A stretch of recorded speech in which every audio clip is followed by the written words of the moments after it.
welcome. Today is May 22nd, 2025. I am here with Lauren Richard, and we're doing an interview for the Language Keepers interview series.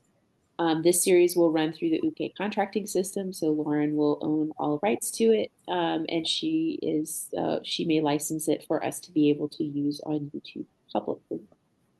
So yeah, I guess that's it. We'll get started. Welcome. Thanks so much for joining us, Lauren.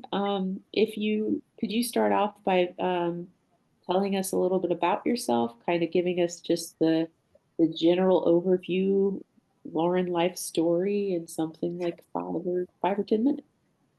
All right. Well, thank you for having me, first and foremost. So, my name is Lauren Richard.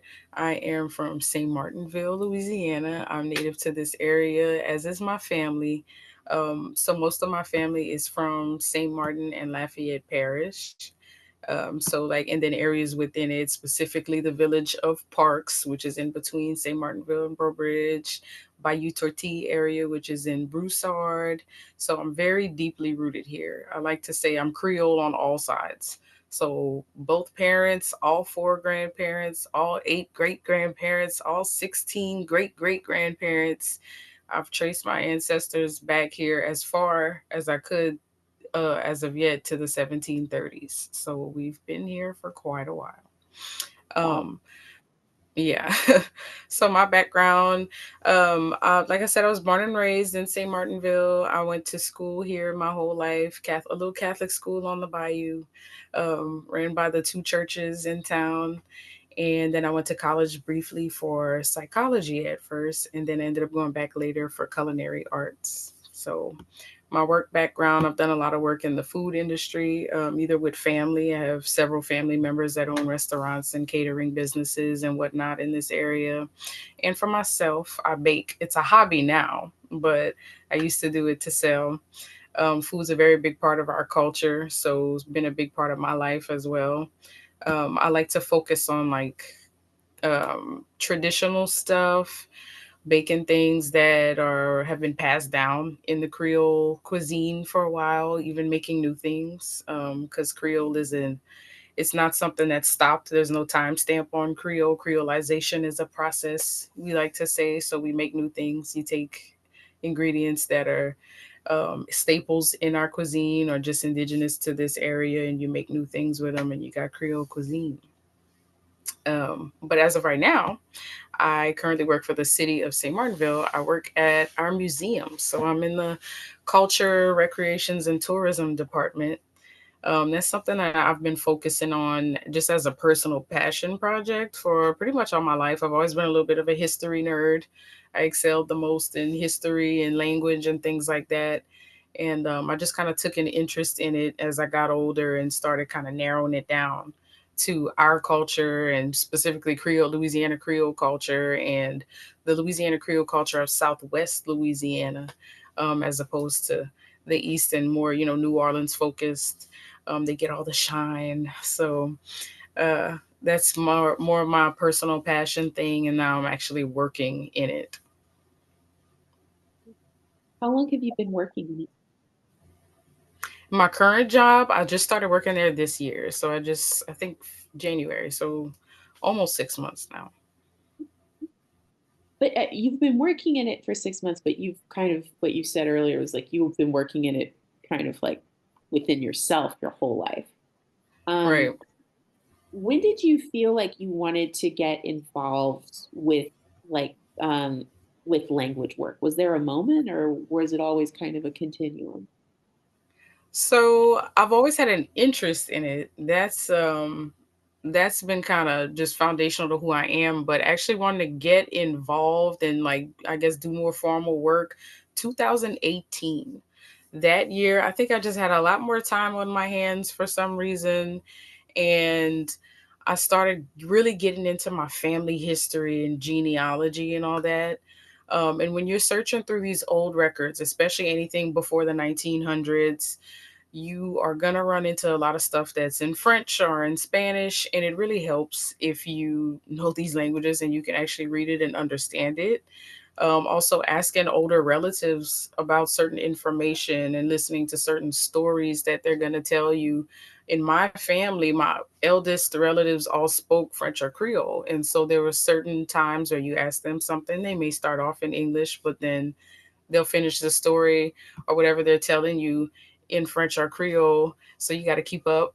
Or even just little things that come up, somebody's name. If you don't know what, those names mean, it's harder for you to understand the context of what you're being told. But growing up, so at the Catholic school that I went to, we did learn French as an elective. Fun fact, our governor, Jeff Landry's mother, was my French teacher, as well as my Wow. religion teacher, PE teacher, choir director, vice principal. It was a small school. What was the name of this school? Trinity Catholic School. Okay. So St. Martin de Tours, which is the big Catholic church in St. Martinville, which is often referred to as the White Church, and then Notre Dame, which was the Black Church because it was built after Jim Crow and they wanted to segregate the congregation. Built Notre Dame for the Black parishioners to have somewhere to worship. The school was a joint effort between the two of them. So there was a lower campus, the elementary at Notre Dame, and then the upper campus at St. Martin de Tours. So And that the was school my, was desegregated. was that, I'm sorry? The school was desegregated, is what you're saying? Yeah, so it originally started St. Catherine Drexel. She was from Okay. Philadelphia. She was a nun from Philadelphia, and her mission, she moved down here. Her mission was to, through the Catholic Church, provide education for Black and Indigenous kids. So that's how the school originally started. And then after, I'm not exactly sure what time frame, it became like a joint effort between the two churches. And so it was a integrated school by the time I got there. Gotcha, gotcha. And then what year did you start taking French at that school? I think so. Or So like that's how the old funny. were you?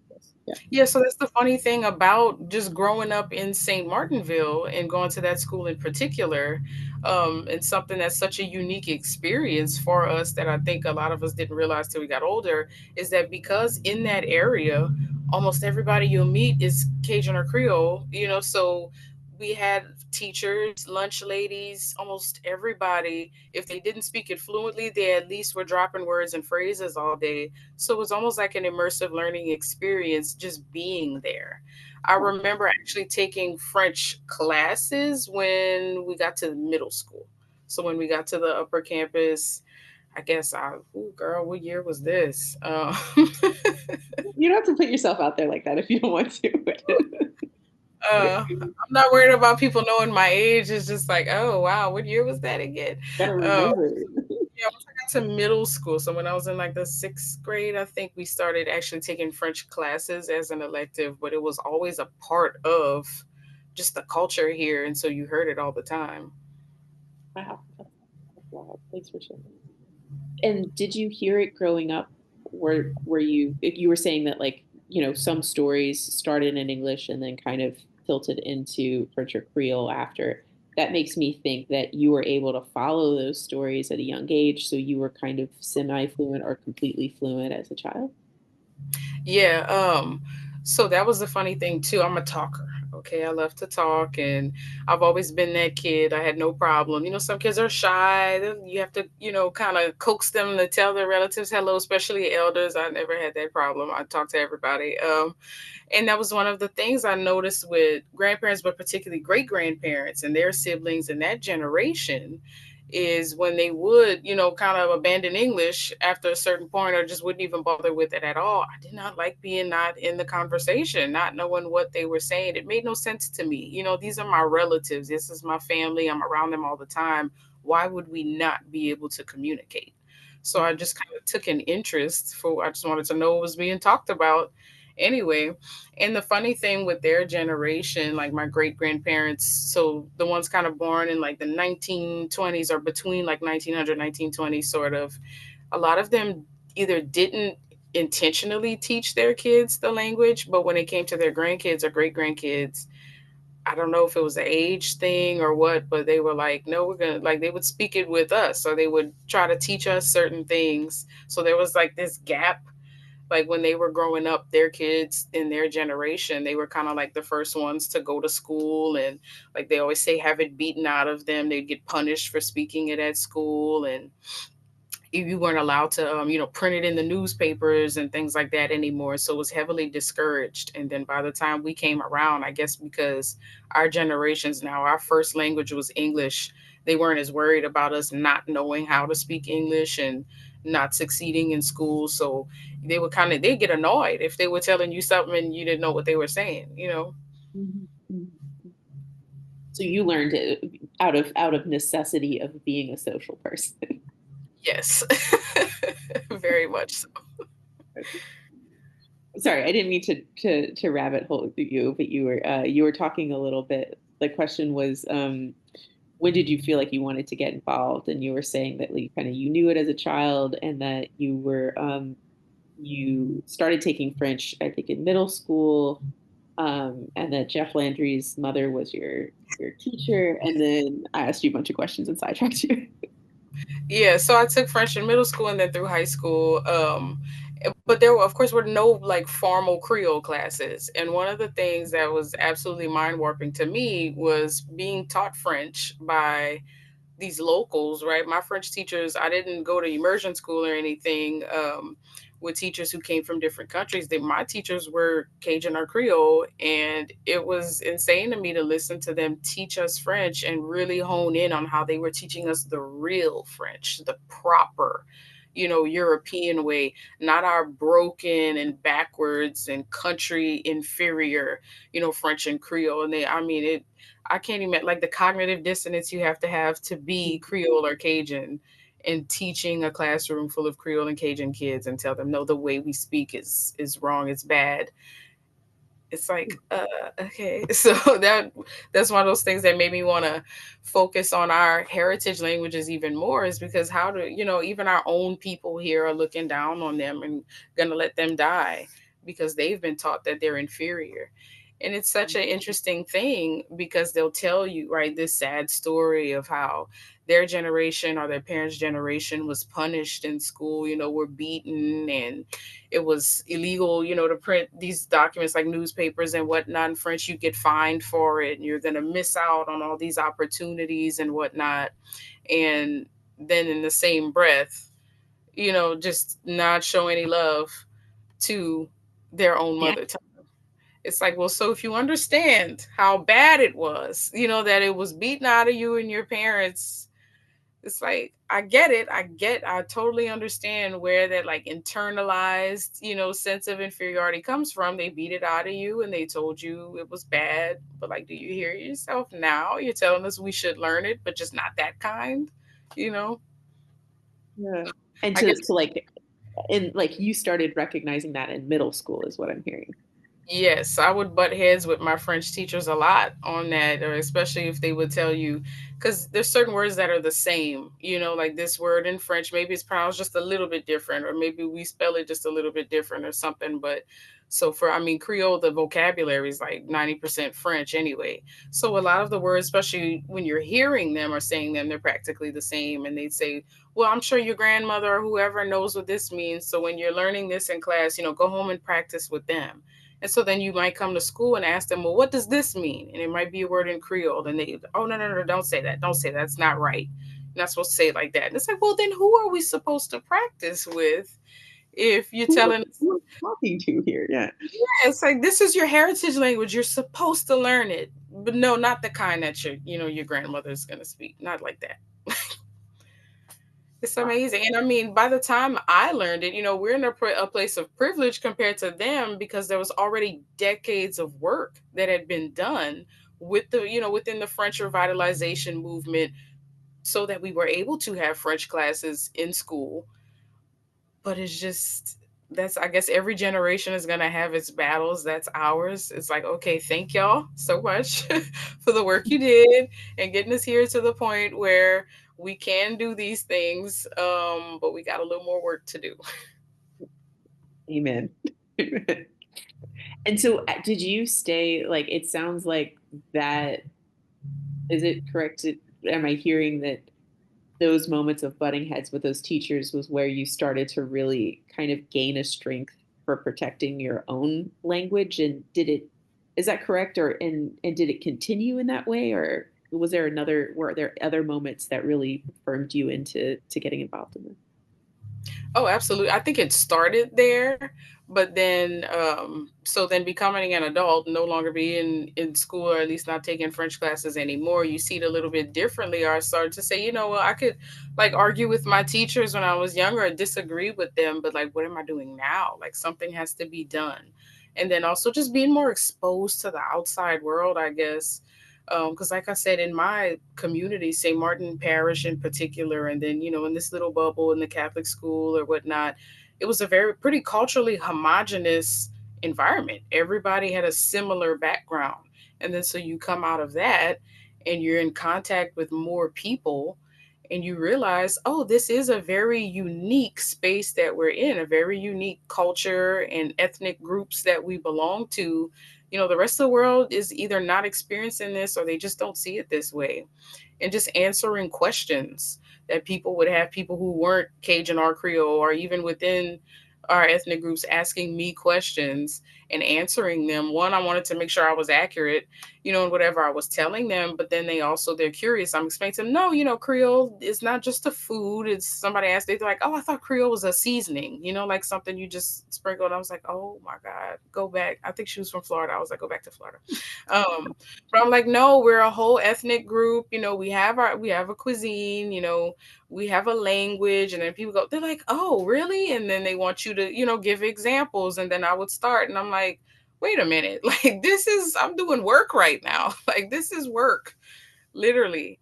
And then I started looking into things online, more resources. So I'm like, I want to become more, more fluent. And I'd always been told growing up that it was this broken French that we were speaking, or they even called it Black French, or more derogatory ways of saying it.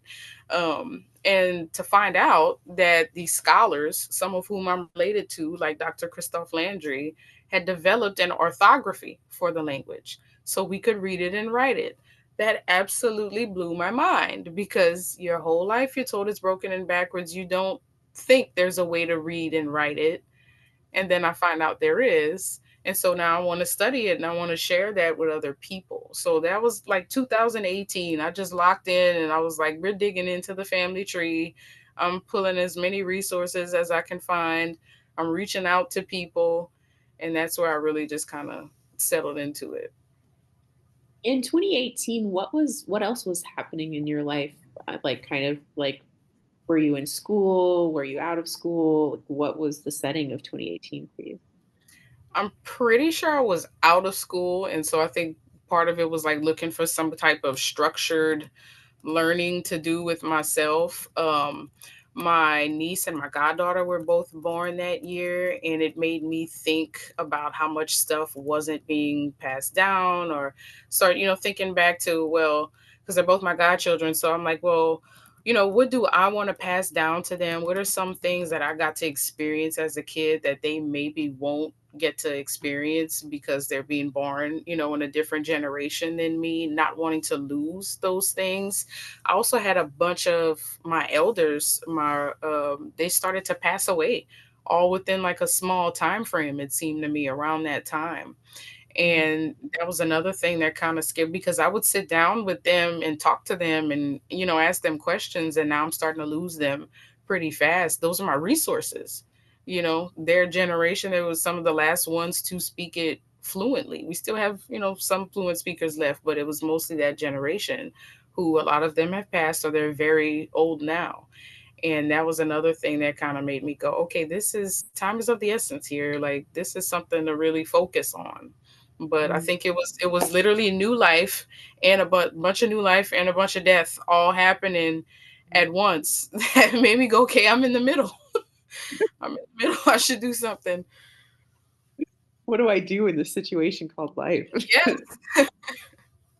And like thinking about life and death and being in the middle of that, that also makes me feel like think about Creole as a language. Could you describe where Creole, like what for the audience at home, what is Creole? What's the state of the language? Right. So Louisiana Creole, which a lot of the linguists and people who work in the space are pushing to call it Kurivini, which is specifically a dialect that is associated with the Bayou Teche, particularly St. Martin Parish region, because of the way that we speak it here. And there's certain markers that'll denote where you're from when you speak it, because everybody's going to say things differently depending on where you are. It's kind of a vast area, and there's a bunch of, I mean, the language came from a bunch of different people coming together and kind of developing a common tongue so they could all understand each other. So you're going to have variances in different places. One of the things that makes the Bayou Teche area stand out is that some places you hear people say allons or aller, meaning to go, whereas we'll say courir. So in French, courir is to run. But for us, courir, you can use it to run, but for us, it's to go. So if you're going somewhere, something like that, we'll see, mokuri, whatever, mokuri à marché, I'm going to the store. And when you Like to say run that, to the school. right, because I mean, you say it that way too. You might say, I'm running to the store. So if you're from somewhere else where you say aller or allons, somebody says mokuri, whatever, you like, oh, I know where you're from. you know. So kuri means to go, and then vini is to come. So we don't say viens, we say vini. Okay. Um, and then that also is subjective, because a lot of people in my family will say viens, to come. So, but that's kind of how it got its name in that particular area. Um, and but because Creole is just such an expansive term, and it's not just specific to Louisiana, there's Creoles all over the world. To kind of ease the confusion a little bit, a lot of these linguists and educators and writers and whatnot are kind of pushing to use Kurivini as the blanket term to cover it all. What are Like, you, what is your opinion on that? What would you personally call what you're working on? I usually use the word Creole, but it's kind of one of those things where it depends on who you're talking to. So if I'm Okay. talking to another person who's from here, who has at least a surface level familiarity with the languages, I can say Creole and they know exactly what I'm talking about. For people who don't know, I'll get a little more specific. I'll say specifically, the Creole language or Louisiana Creole language or Louisiana Creole French. Depends on who I'm talking to, which is another reason why I understand why they want to, use this one term to cover it all, so you don't have to change what you're saying depending on who you're talking to. But I also understand people who don't agree with it because they're like, well, I'm from this area and we don't say it like that. So I get all that, but yeah, so I'll say Creole depending if I'm talking to somebody who I think knows, and then if not, I'll use Kurivini. Okay. So what is the state of, I'm going to use Louisiana Creole? So it's an endangered language. It's not dead, but our numbers have seriously dwindled because the generation that is the oldest now, like people who are in their late 70s, 80s, 90s, that's kind of like the last collective generation that spoke it or speaks it fluently. Some of them have passed it down, but a lot of them have not. So we aren't seeing as much of an increase in the number of speakers. Um, like I said, a lot of them, they are not passing it down to their descendants. A lot of people in my generation are taking an interest in it and either connecting with each other, or because they now have an interest, they'll take the initiative to try to bridge that gap with their elders and ask them to speak it with them or teach them. Not everybody's successful with that. Some of us have elders that either would say they don't remember, or they're just not interested in doing it. For some of them, it might be painful for emotional reasons, but we aren't seeing a steady incline so much. It's never been formally taught in schools. That's another big thing. As a matter of fact, they were punished and it was banned from school. And then you have people like me in my experience who had French teachers who also told you shouldn't speak it. There's a few individuals and organizations that teach classes, but like I said, it's few and far in between, and it's not as easily accessible for everybody. So we're endangered. Mm. How many people do you guys have a sense of how many speakers there are and how many learners there are? I would have no idea how to calculate how many people are learning, just because it's so, what's the word I'm looking for? Like you can take a class with certain individuals, you can pull up certain resources online or physical materials and try to learn. I know people who've learned that way. And so because it's not like all, in a concentrated effort necessarily, I have no idea how that would be calculated. As far as current speakers, I think as of right now, we are less than 10,000 for sure. I I couldn't give you an exact number. Okay.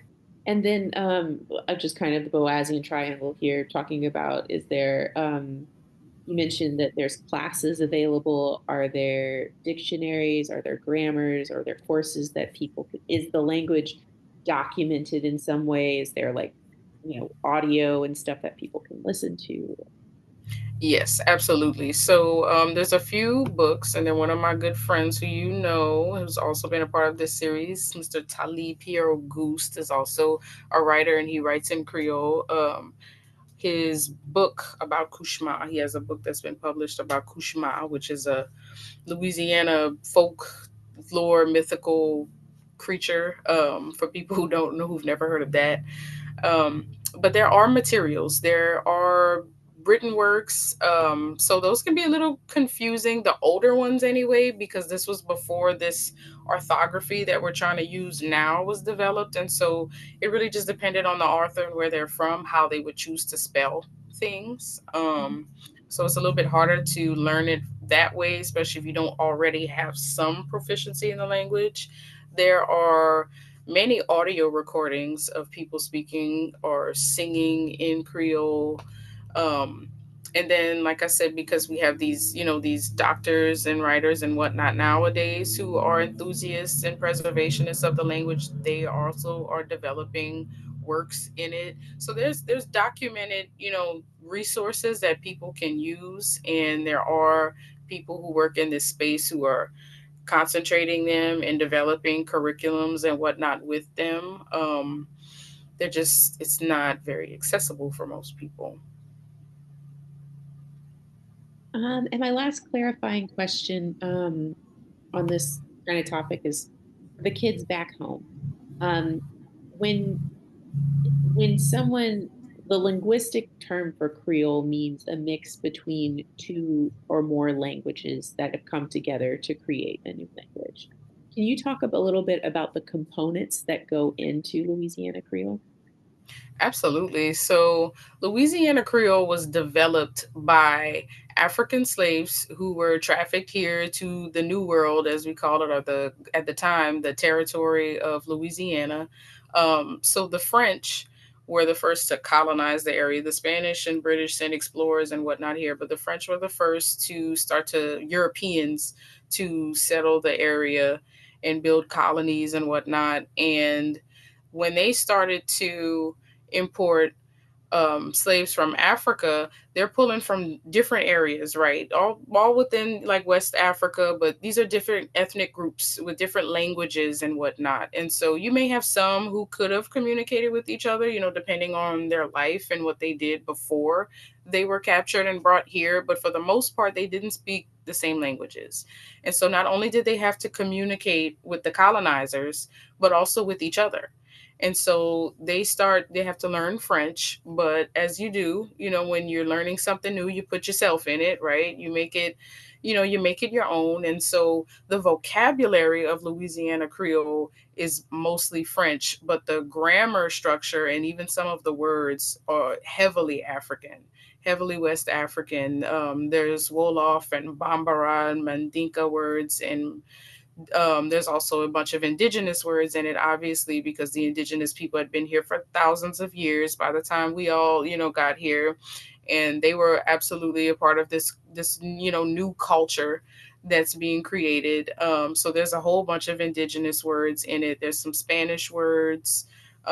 There's also Germans who played a big part in building this culture. And so all those influences are in the language. Thank you. Thanks for describing that. That's super helpful for people to know.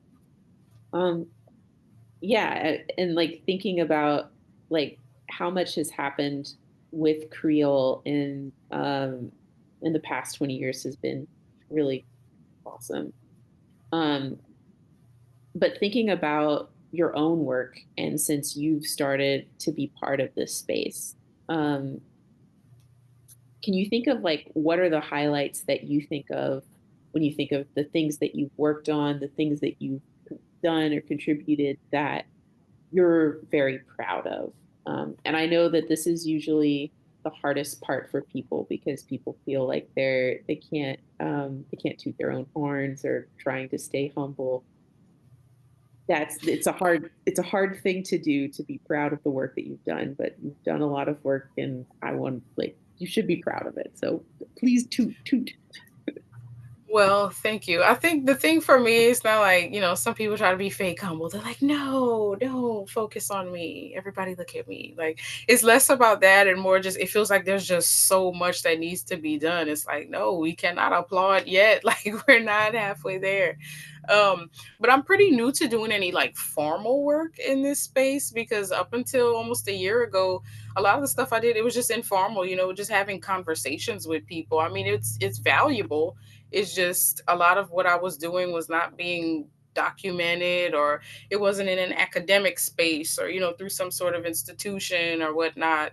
I think one of the things that really changed that for me was actually meeting Talib, and he'd been trying to reach out to me, and then once we finally met, and he was like, no, I need you involved in this and that. Like, I've been keeping up with what you do, I need you to be involved with all these things. And that's when I started to kind of do things that I could really put my name on. People had reached out to me before about stuff, but I was like, no, I don't want the attention that comes with this stuff. And I wasn't sure if I was qualified, so to speak. um but I think so. I've done a couple podcasts now. I've helped lead some of the Creole tables that Creole Inc. does, promoting cultural spaces, like my job, for example, doing things on the news and whatnot to promote that, doing school outreach for Black History Month. We went to several schools and did some little like Creole workshops with them. But I think my favorite thing I've done so far, and I can't wait to continue it, is Creole Inc. We produced a video series where we talk about different topics. We did three installments so far. One was, what does Creole mean? Like, where does that word come from? What does it mean, specifically Louisiana Creole? Where did the language come from, and who is Creole? Those are the things that we've talked about so far. And my favorite thing about it, other than the fact that I just got to be a part of it, was that my videos are entirely in Kurivini. So a lot of people see that and they're just like, wait, hold up. That's awesome. That's my favorite thing so far. I can't wait till we do some more of those, because we get a lot of people when they come to the Creole tables that Creole Inc. does, and they're like, I came because I saw your video, and like we thought that like the language was dying, or that there weren't any young people who are speaking it, or we just never heard it so formal. You talking about some like educational topic. They were like, we never heard the language like that before. So it's definitely it's doing what it's supposed to do. Oh, awesome. That's good to hear.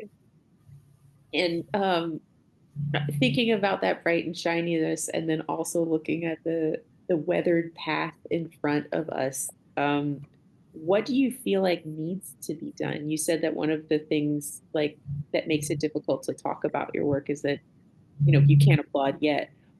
What what are the things that you feel like, oh, this needs to get done? I think the biggest thing right now is accessibility. There are some, like I said, there's some individuals and some organizations that are doing lessons and whatnot, but even they have trouble getting access to some of these materials that we're talking about, like records or audio, recordings, literature, physical spaces, just having somewhere for people to congregate in, or things that we had access to before that we don't have access to now. There is that education barrier, right? Not everybody's gonna have a PhD or a doctorate or, something in linguistics. And so not being able to get access to some of these materials if you're not enrolled, in a university or something somewhere, that makes it that much harder for the average person who we're trying to reach to get these things. It's crazy how, the government, they come and take away your stuff, and then you have to pay them to get it back, or these private institutions or whoever, they make all this money, having access to the people's things, and the people can't get to them for the most part. So that's a huge thing. Money. Always, it costs money to do these things. That's work, to be an archive, to do the, a whole archive of these things. That takes time, that takes money, to have these physical spaces to put people, or to keep them, within the culture, within these families. That takes money. Education as well. You do have people who want to pursue this. They would love to say, they have a doctorate in specifically Louisiana Creole studies or something, but we don't have these programs. You can, go do a French program or something, and they'll kind of highlight Creole a little bit, but you're not really getting, the whole thing like you would with French or any other language, really, especially European languages. So that's another barrier that I think with some time and some more work, we can implement that and overcome that.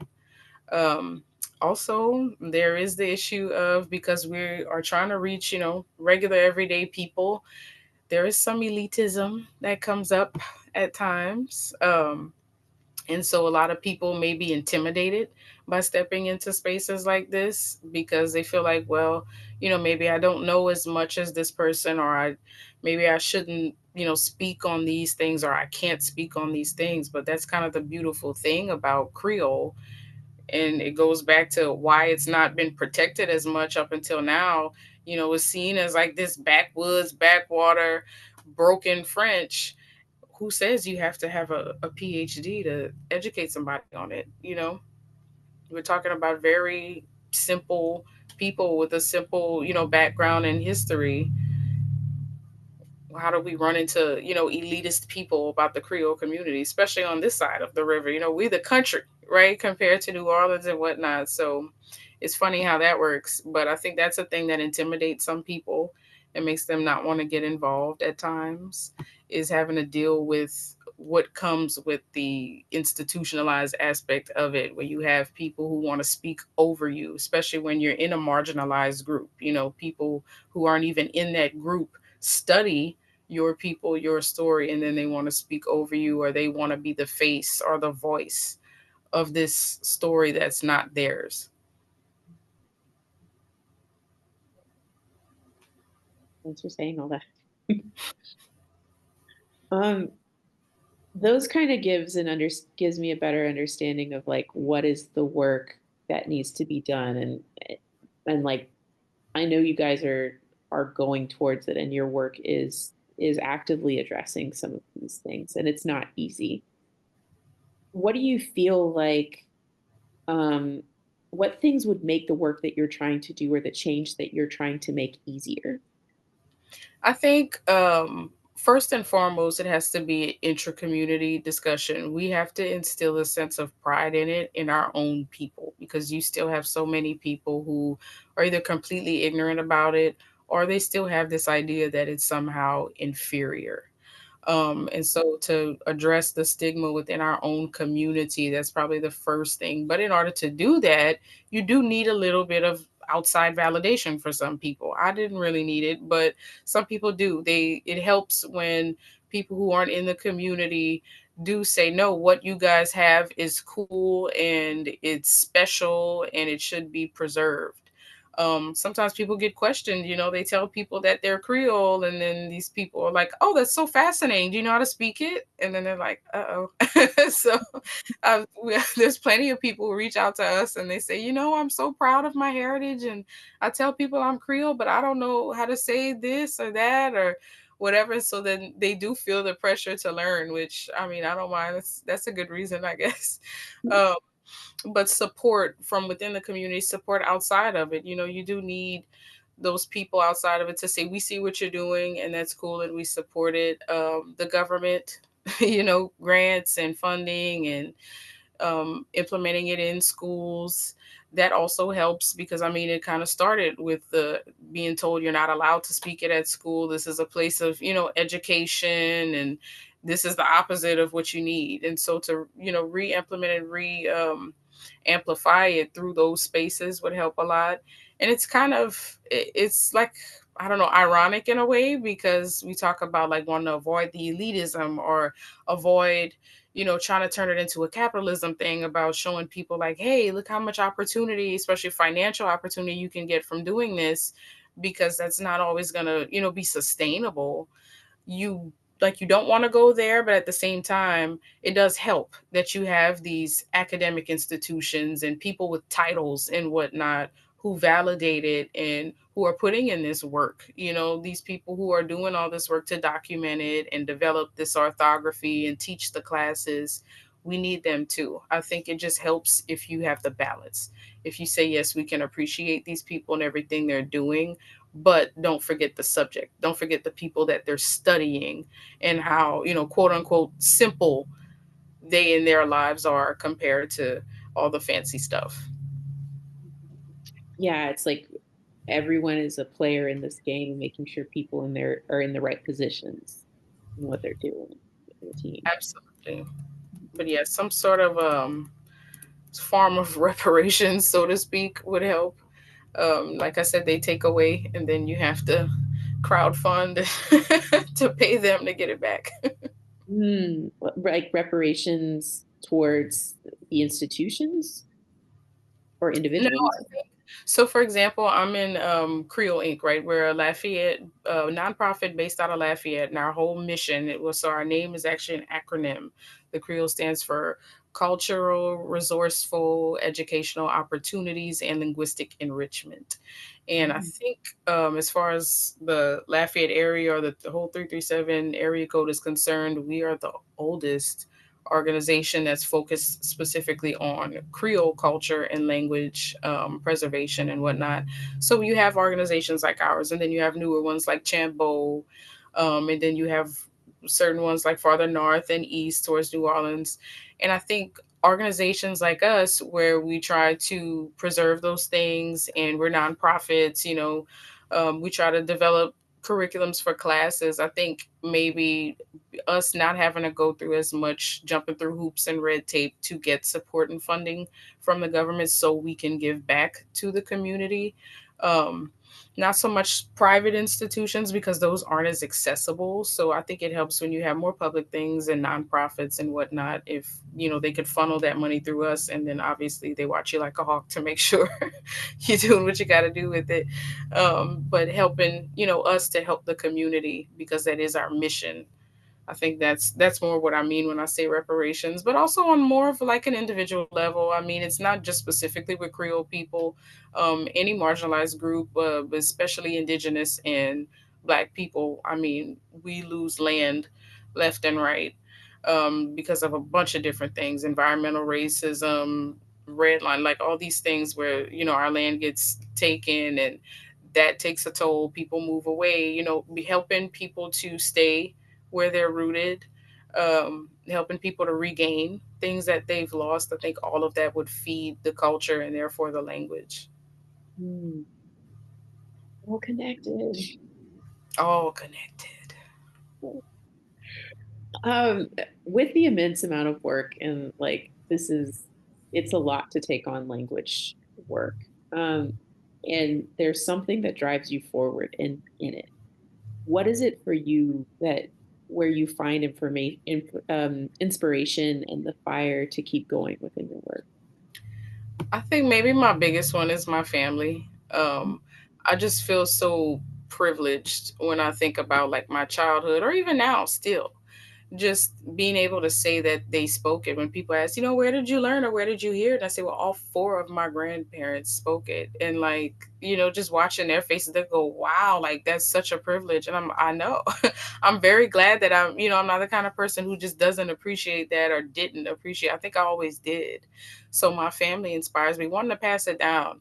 It brings me joy when I'll say something to my niece or my godchildren in Creole and they respond. They know exactly what I meant, or I hear them saying it to each other and they can keep up. That's just something so special. It's it's not dying. That somebody's interested, and I hope that they grow up and they look back on it and they feel the same way I did about being exposed to the language.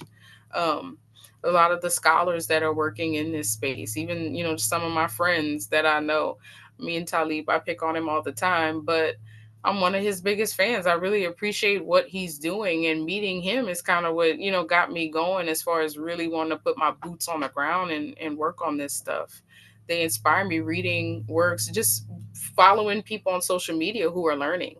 And we can, send out tweets or whatever in our language, and we're communicating with each other just in these super casual spaces, because that's the point. That's what we want, is for people to just speak it.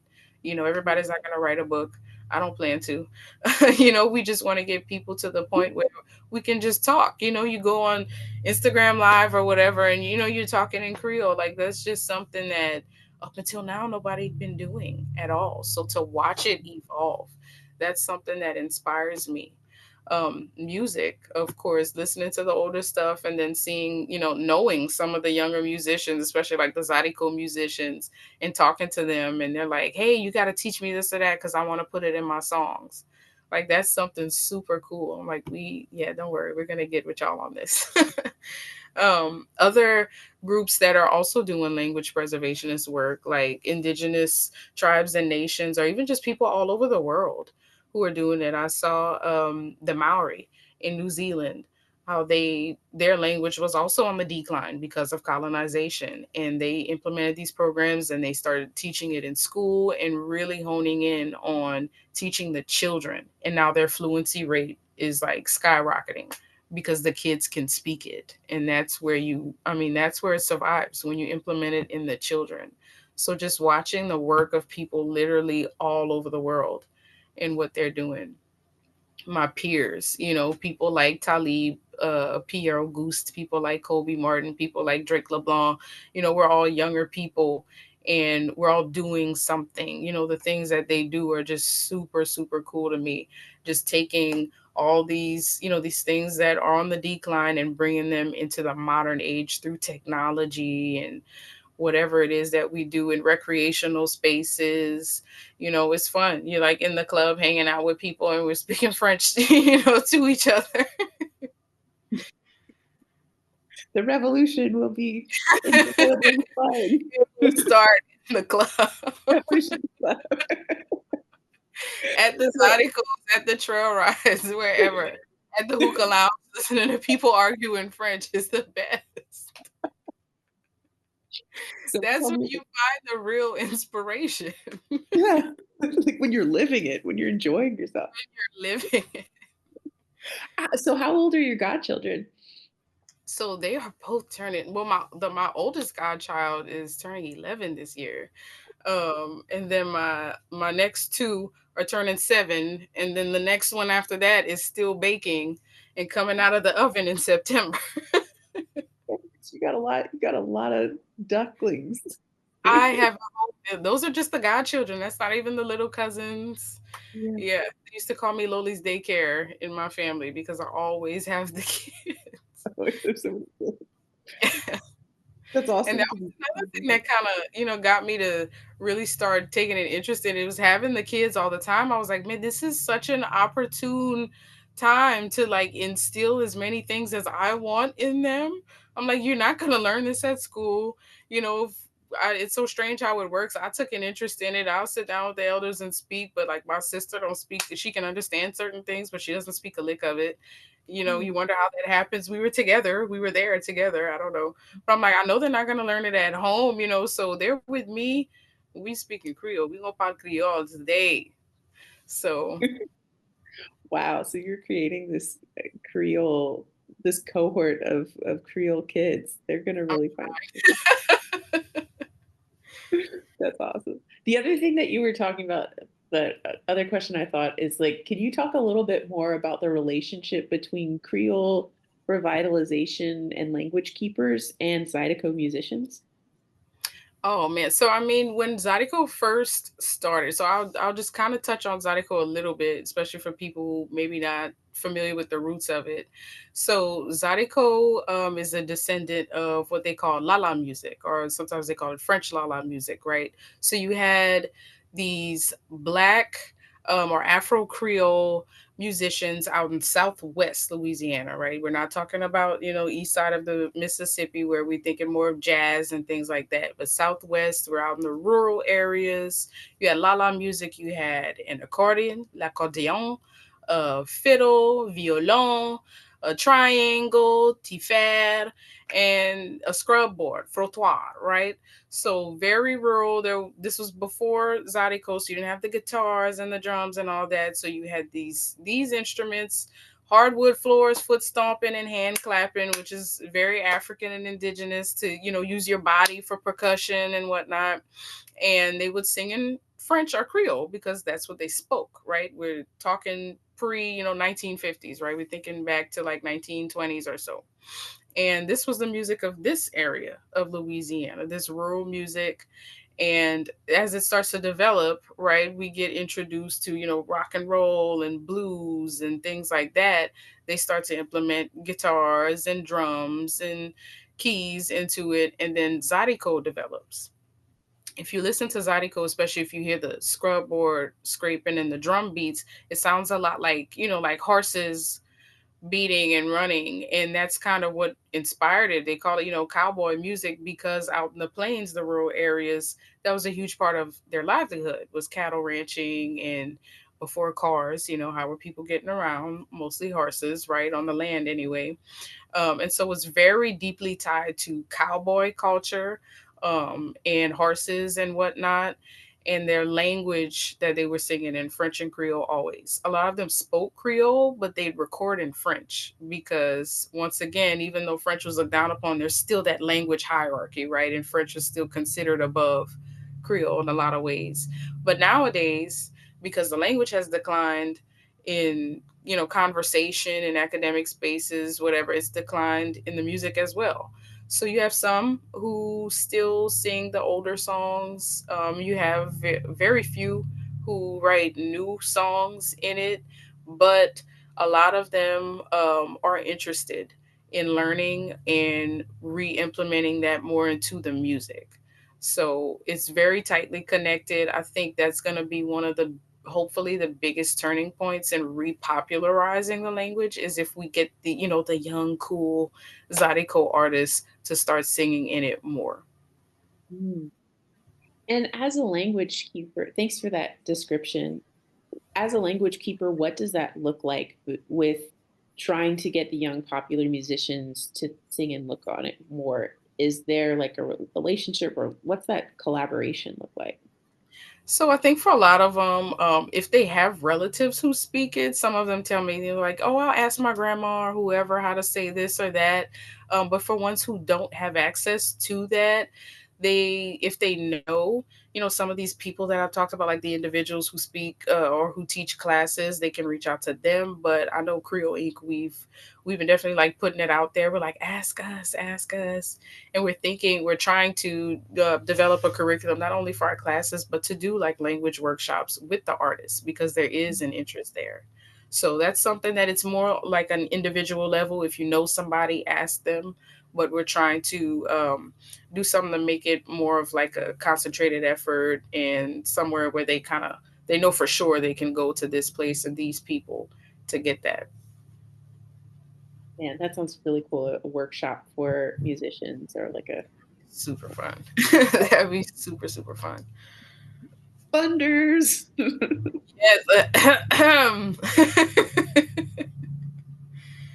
Just putting that out there, guys. If anybody wants to help us with that, I'm thinking, like the weekend retreat, you know. 3 days in a place, musician jam, Yes, also language jam. Food. Why Manifest, man. not? Why not make a festival out of this? Hey, okay. Language and music festival. We're just throwing that out there.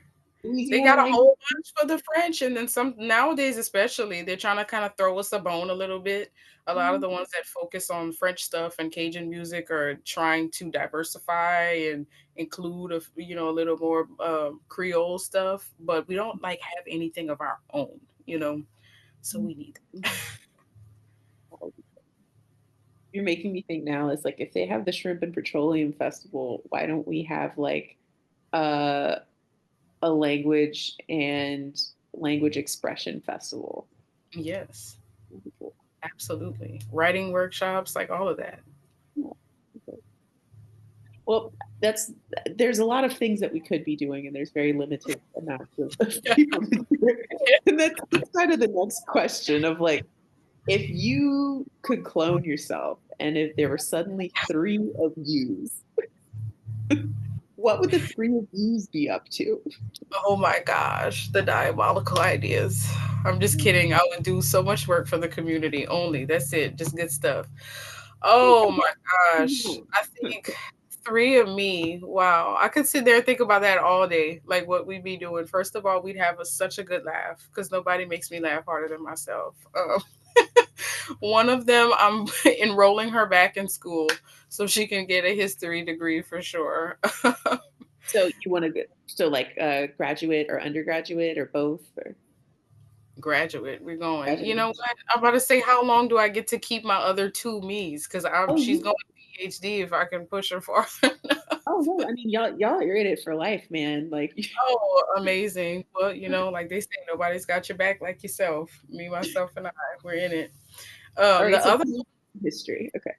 yes, so one's getting a history degree for sure. The other one, Creole immersion. Like I want to be more fluent in the language, and I can. I study. It's just, man, there's only so many hours in a day. There's so much to do.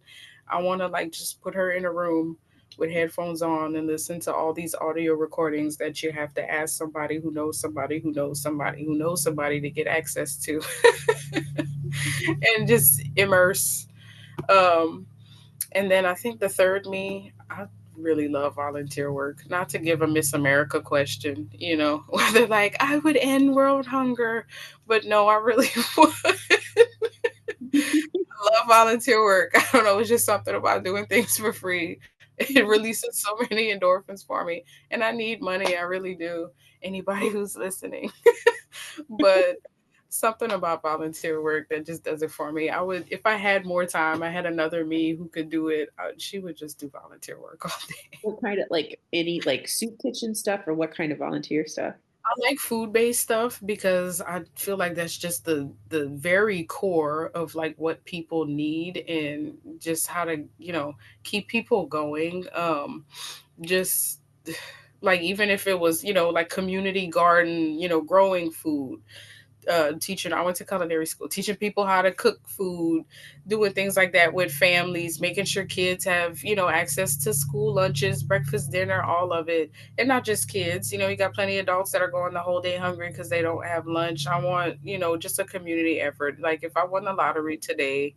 I honestly think, other than like pouring a whole bunch of money into Creole revitalization stuff, I would also like just open, I don't even know what it would be called. I guess you can't call it a soup kitchen, but just free food. Everybody gets at least one meal a day. Like St. Martinville, y'all eating for free every day on me if I win the lottery, okay? And it's so integral to who we are too as people. I mean, like I said, it's at the very core of what you need as a person to stay alive is to eat. And it's such a huge part of our culture to be hospitable and to feed, each other, to feed your family, to feed your community. You think about it too, this, even back before, right? Like pre-Creole history, right? Indigenous people, the foods that were being grown here and cultivated here for thousands of years, right? We come here, the Europeans get here, they have to get acclimated to it, they almost starve to death. because they had no idea what to do. And then, they bring Africans here, we bring rice, and then we also get acclimated to these new foods. And there's all this cultural exchange between everybody here, and we create, this new cuisine that's this melange of all these different things that come together. And it's such a huge part of who we are, and it's so foundational. A lot of people, they don't speak a lick of the language, they might not live here anymore. One thing that's always going to bring everybody back and unite everybody is the food. So I Mhm. think that would go hand in hand, with the language thing. I just put signs up, and the food's all going to be labeled in Creole, so now you have to learn Creole if you want to know what you're eating. So Better got an allergy, better study ahead of time, girl. you better. I feel like you could like I feel like a history of food degree, a history of food and language. That would That would be make so much sense for me since I'm a little history nerd who went to culinary school. I mean, I kind of do that a little bit. So one of the people I mentioned when I talked about my peers who are doing work in the space, other Creole people, is Colby Martin. So Colby it started off as a lala, which, like I said, was this music that was the predecessor to Zydeco, but it was also not just the music itself, but where they would play it. So you would congregate usually in a house, and you had these instruments and, the hardwood floor and stomp and clap, and that house dance they call a la, right? And the music that came from it, that's why it has that name. And so that's something that is a tradition that some families are still keeping up, but it's one of those things that, has kind of started to be lost over time. And what Kobe did, and it started off at the Maison Creole de Freetown in Lafayette, which is a house museum it's an old house that had been renovated by Erica Malonsa Fox. She's another person doing a lot of work in this space. And they got together in this old house, like literally the perfect location, and started this Lala. And now it literally outgrew the house because so many people started coming. We had to move it, she had to move it to a bigger venue. But she's doing incredible work, and I started going. And my thing, because I bake, I was like, well, I bake these things, like these traditional desserts and stuff, and I share them with my family, but there's so many other people that I want to share them with. How do I do it? So I just started bringing dessert, and they'd be like, well, what is this? And then I, might tell you what we call it in English, if we even call it anything in English, tell you the Creole name for it, what it is. And it's always some sort of ingredients that's native to here, of course. And that became like an educational thing through food that I do every month when I go to her Lala's. So that just, yeah, there's so many places that can go. So like you're already like so involved in all of it. Yeah, it's like it's so ingrained in both of those things. Wow, that's beautiful. thank you. Who taught you those the recipes? So some of them have been passed down, but a lot of the baking I do is self-taught. Well, I mean, I did go to culinary school, but before that, like a lot of it was self-taught. My family, they cook a lot. They do a whole lot of cooking, but we don't have too many bakers. And then Mm. even in our cuisine, we're not very huge on dessert, which is so funny because we're a sugar colony, but we like literally, but we're not super huge on desserts. So we have a few, and that's kind of the fun part for me, is that you have to really dig for that stuff. Yeah, and like when you do find it, it's like these gems. Okay. It's just like, oh, finally something else, or this time there's something I'd never heard of, and I'm like, oh, this is great. There it is. Okay, yeah. A similar question, but a little bit different. Say in a world that you have three interns, what would Hmm. they be up to? Ooh, that's fun. What would I have them do? Well, I think one of them, I'd have to send her to go schedule my volunteer work for sure. Like, go find out where I can volunteer. Calendar and organizing. I tell you what, I would hand one of them over to Talib. Like she'd be working for me still, but he thinks I'm his secretary. So he sends me all the stuff he's working on that he wants help with, and it's a lot for the two of us. So I definitely add at least one of those interns into the fold. I'd be like, please send all these emails that we need to send to all these people, and go read this and tell us what they're. Yeah. So I would share her. You're welcome, Talib, when you watch this. I would share her with him. And my last one, oh man, I feel more like Creole ink work. Like she would just have to hit the ground running doing paperwork, because all this stuff we want to do, we need grants and we need support and petitions, and yeah, they'd be doing a lot of typing. So bring your laptop, interns. Yes, Yeah. bring your laptop in turn.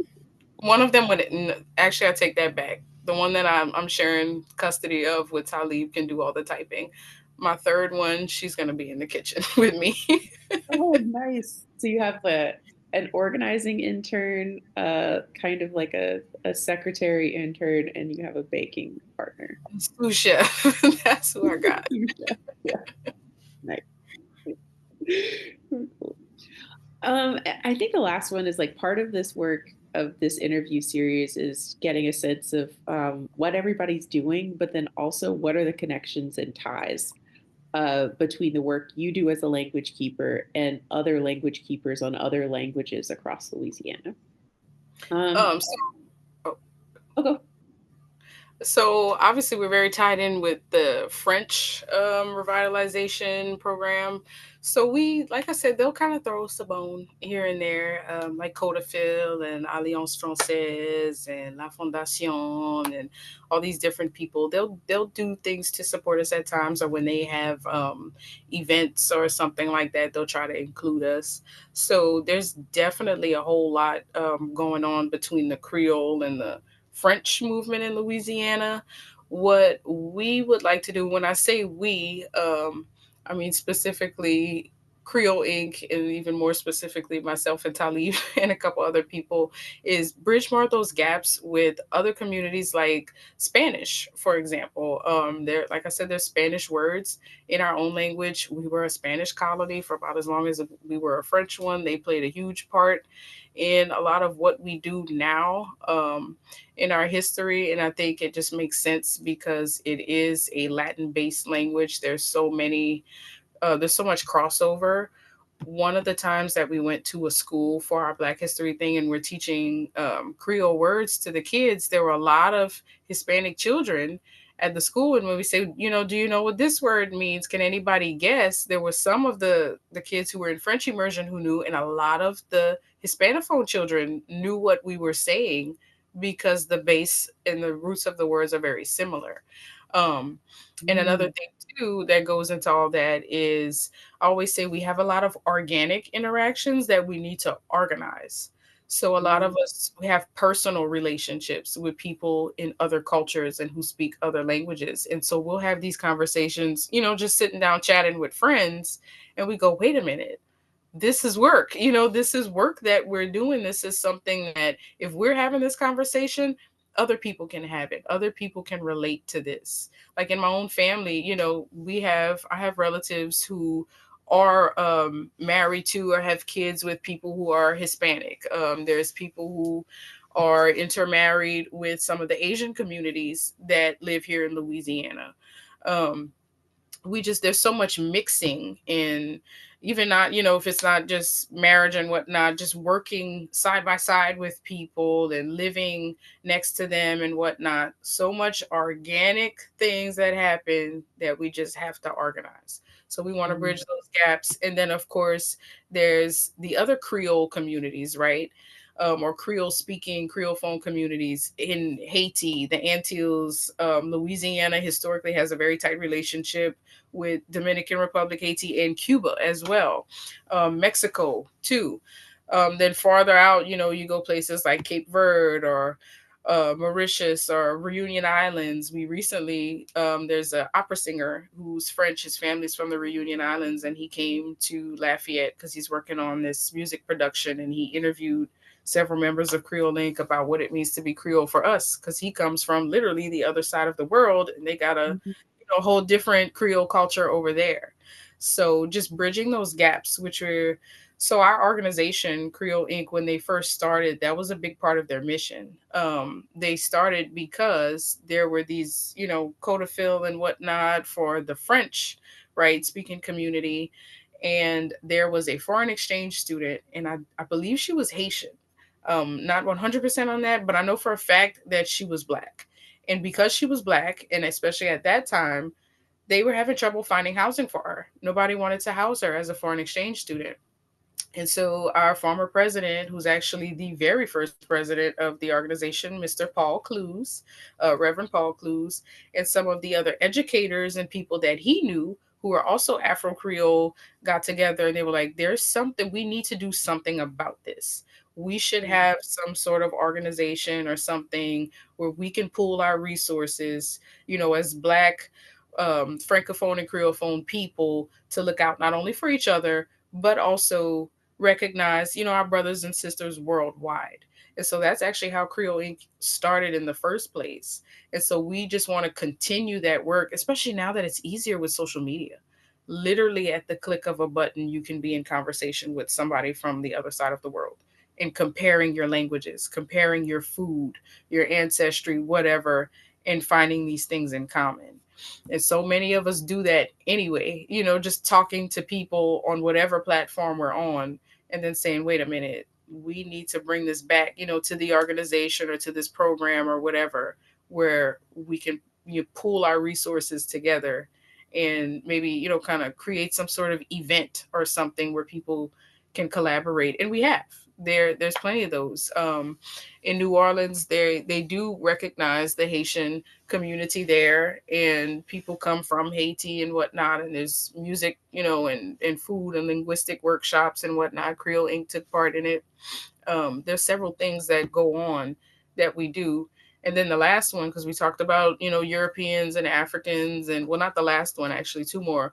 Um, we've talked about other Creoles, but Africans, I want us to bridge that gap between us and Africa. Literally, our motherland, where most of our ancestors for Afro Creoles came from. There are certain things that have already been done or continue to be done, especially with Senegal, because a lot or most of the slaves who were brought to Louisiana came from Senegal. If that's where they were from originally, a lot harder to tell, but that's where the boats would leave from for the most part. That's even a common last name for a lot of people down here is Senegal. So bridging that gap more with Africa, I think that would also help with instilling that pride, which also encourages the interest in the language too. Is showing people, look, we our language literally gives us clues as to where our ancestors were from, specifically, more than just being told Africa, as if it's like just this one place with this one people. So I think that's another one, and then of course more collaboration with the indigenous communities on this land that's now called the state of Louisiana, for sure. Thank you. And so when you're talking about like a lot of that is a lot of what you just said is like wanting to make creations or understanding um, that you want to be in relation or kinship with these groups of people. One of the things that would help the groups of people that are listening to this is what do you need from other people? Or if there's groups listening to this now, other language groups who want to get involved or maybe seen what you guys are doing and want to figure out a way to collab, um, what does it look like for you for other language groups to support the work that you're doing? I think with us, a big thing, like I said, it starts intracommunally. So there's a lot of stuff that we have to work out, like internally, so we can be ready when people do come to us. But I think for one, like we want to collaborate more. I talked about the video series. I know we do want to at some point do a part on like pre Creole history, right? To show people this all started somewhere, and it's not just when the Europeans got here, when they brought Africans here. But for that, we have no interest because we don't want it done to us in speaking for other people. So when we connect with these other people, we want to share, a platform. We want it to be a collaboration, as in we're getting together to tell our stories together and talk about how they link and whatnot. So just letting people know that there's interest on our end, that we do care about collaborating with people, and that there are people on our side who are involved in doing the work, who understand the value of that, and who understand the parts that all these different people have played in the creation of our culture as well as the continuation, because you do need allies. in this game. So just showing people that there's an interest for one, that it's a safe space, that it's something that they can trust, us to do it, and that we still want everybody involved to have as much autonomy as possible. Mm. Mhm. That kind of collecting or collaborating doesn't mean like a takeover in some way that like yeah. Right, right. Because we're all the people that I'm, thinking about specifically that I've listed, we've all at some point or another been victims of, being colonized by another group of people or fighting, for resources. And so I think we can all relate to each other in the sense that we've had enough, of other people trying to tell our stories or not getting a chance unless somebody throws us a bone, essentially. And we're just kind of a small part of their bigger production, if you will. So creating a space, where everybody's more equal and we can all tell our own stories and make sure that resources are being put back into our own communities. Yeah, I think I really want people to know that that's what we're about. Mm. And that's something that you're willing to support too. Thank you. That's good to understand and know. Thank you for saying all of that. Absolutely. Um, I think that was the end of my questions, but but sometimes there's things that we didn't get to that might still be on your mind. Is there anything that we haven't talked about that's kind of still on your heart that you want to, that we need to say or? Um, no, I'm trying to think too. I'm like, hmm. I don't. I think just more like when I talk about collaboration. That's something that's so important to me because, like I said, there's so many different groups that have come together, over time, and we've all affected each other so much, in one way or the other. And I think it's just very educational and it's cool, to a lot of people because I know. So we took a little field trip, if you will, to the Chitamacha Reservation, and we went to their museum and whatnot, and just talking to the young lady who worked in there, and talking about the issues that they face, and they've had their own language revitalization. They did the whole program on Rosetta Stone and all of that stuff, and they teach it in their school. When we are talking to her about, so how does it look like in reality, right? We just watched the documentary in there, and they say they teach y'all school. Do y'all speak it on the playground? And she was like, sometimes, but it's not as instilled in our everyday lives, so it's not something that people are retaining as much. And it's like, okay, so, you take notes from that, but also you want to show them support. You want to say, okay, here's, what we can do. Like we have a platform, right? We're young people and, we do events and this and that and the other. What if we collaborate and we include you guys on that kind of stuff? And so on your side, it shows the people this is cool, so to speak, because that's a big part in it. Not everybody's going to see it from the perspective of, okay, this is educational, so we need to do it, or wow, it's such a dire need for this, it's going to die. Like some people don't, they're The not revolution happened in the club. Yeah. the revolution has to happen in the club. So we have to throw more parties, you know. But we're joking, but we're serious. Like it has to be fun for people, and I think that's one of the reasons why Colby's table and jam session has been so successful, and it's such a fun thing because it attracts people of all ages. It's fun. We sit down, we do the tables, and we're laughing. We're teaching people how to say funny things, in Creole and laughing about stuff. The music's good. We really have to have fun with it. Um, that's another thing. I mean, I guess that just leads into that. Like, you have to make it fun. Like, yes, and that's where you have to include like a variety of people because, yeah, you get the doctors and the writers. And not to say that doctors and writers can't be fun. I'm sure some of them are. But the ones I know, they Yeah. invited me to a party and they said, it's just going to be us. I'd be like, oh, great. So I'd be like, so I'm gonna be the entertainment, right? Cool, cool. So Okay. gotta yeah, you gotta draw in the entertainers, the musicians and the filmographers and the dancers, and you can't have a Creole event and not eat. And I think almost every ethnic group will say, yeah, no, for sure. So yeah, we're doing ethnic stuff. We're gonna eat. So, you bring in the food. Like it has to be fun, guys. The revolution will happen in the club, and the revolution will be well seasoned. Yes. Just so by the way, since we talked about the licensing, I want these people to know that if they put that on a shirt, I'm coming for them. You own it. Yeah. They are not don't you put that on a shirt. That's ours. Put a little Lauren Richard.